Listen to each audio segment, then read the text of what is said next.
Hi, Tile from Fidelity here. Today we're going to talk about a pretty fabulous headphone, the Bowers&Wilkins P7.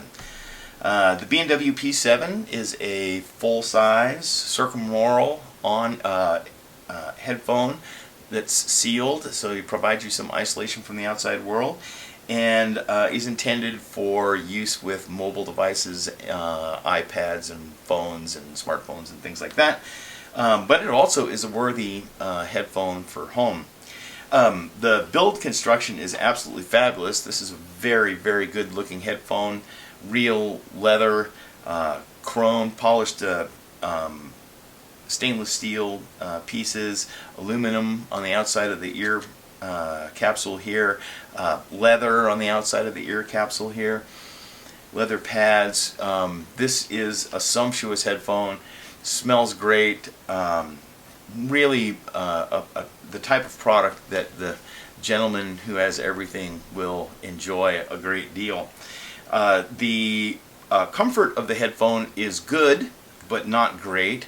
The ear pads are not memory foam, which means they'll continue to try to regain their original shape as you're wearing them, and as a consequence sometimes have more or less pressure in various spots around your ear as it presses up against the side of your head, causing it to be a little bothersome. I wouldn't say uncomfortable, just clearly noticeable, from time to time. And also the ear pad has a backing plate here that is about 1/4 of an inch thick. You can see the thickness of this plate that's in there, and that plate causes a little ridge inside the ear cup that my ears touch as I wore them, and would sometimes create a little sore spot on my ear. But generally speaking, they're not super lightweight. They're a full-size headphone and lots of metal parts, but they're not terribly heavy either. I felt that I was able to listen to them for long periods of time, in bed, watching movies on an iPad, and so on and so forth. It was a perfectly comfortable headphone, just not the last word in comfort. The headphones, as I said, they have removable ear pads. Some of the features of these headphones is the removable ear pad. The cable goes into a channel in the ear capsule and is disconnected like this. There's two cables. They're 48 inches long. One is a plain cable, and one is a cable with a remote for 3-button remote for Apple products. The end of the cable is molded to fit into the channel, so it would not be easy, in fact maybe nearly impossible, to get an aftermarket cable that'll fit properly in this channel. Certainly DIYers may be able to pull it off. There are some, the traveling case. These headphones do hinge in like this and fit into a traveling case here. The cable does not need to be removed to put them in the case. Some headphones you do have to remove the cable, but since there's not a connector on the end, the headphones go right, a connector at the headphone end.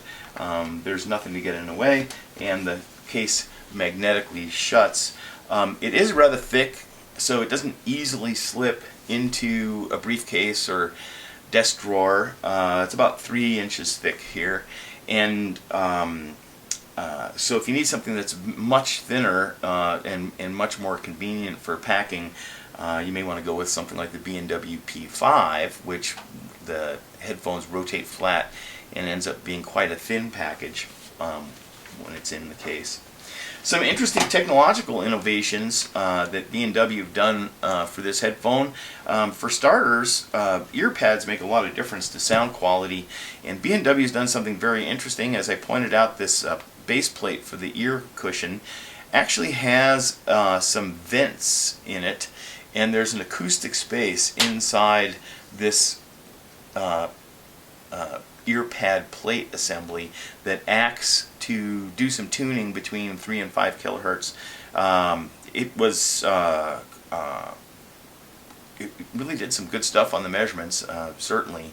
They also use an unusual kind of driver diaphragm. This is a pressed fiber driver, and that has a surround around it. So there's a suspension around the driver, and then the driver diaphragm itself is stiff. Most headphones have a very thin mylar diaphragm that flexes around the edges to allow it to move. This prevents perfect pistoning, and also because the diaphragm has to be thin enough to flex, makes it more susceptible to modal breakup.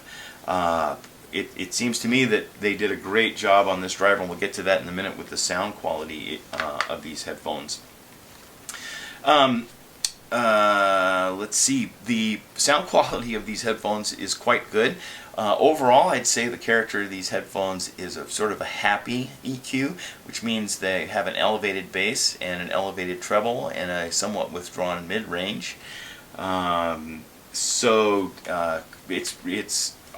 tend to prefer a very neutral headphone that is a little bit rolled off on top, the top octave, to reduce fatigue.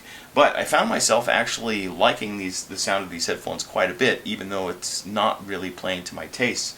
The bass is fairly well extended, but it does have a bit of a mid-range hump. I would not call it anything more than modest. And I would say that it's the biggest problem in the sound quality of these headphones, and it's not much of a problem, but sometimes the bass can get a tad muddy. The mid-range, its vocalists tend to take 2 or 3 steps back into the mix. They're not quite as present. Their voices lose a little bit of their richness due to some of that loss of the mid-range information. But generally speaking, again, I acclimated to it quite well, and was able to enjoy it quite a bit. The treble response, even though it's quite I would say it's 5 dB more treble information than I personally would like. Most of that up in the very top octave. But the treble response itself was very, very articulate, very clean sounding headphone. Reproduced triangles and things like that with amazing ease. Also, because the treble response is so good and so clean, they image quite well, which is unusual for a sealed headphone. And when you plug them into better and better gear, they sound better and better. Headphone enthusiasts call that scaling well, and these headphones do scale well. So if you've got a really good rig at home, these headphones would certainly be a worthy headphone to try on it. So overall, I found the sound quality, although slightly colored in this fun EQ, very very pleasant overall. So I'm going to give these headphones a big thumbs up, assuming that you know that you do or don't like a little bit of a fun EQ, and if you do like it, then I think you'll find these very pleasant indeed. At $3.99, they're a little expensive, but the quality of the materials in the build is spectacular, and so they're probably worth every penny just on the looks alone.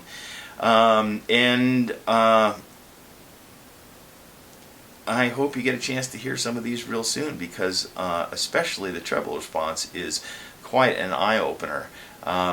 They're not quite going to make the Wall of Fame. The Wall, I would tend to steer people towards the NAD Viso HP50 or Sennheiser Momentum, which has some fit problems, or the Focal Spirit Classic, which doesn't have quite the none of them have quite the resolution in the treble as these do, but they're more neutral headphones.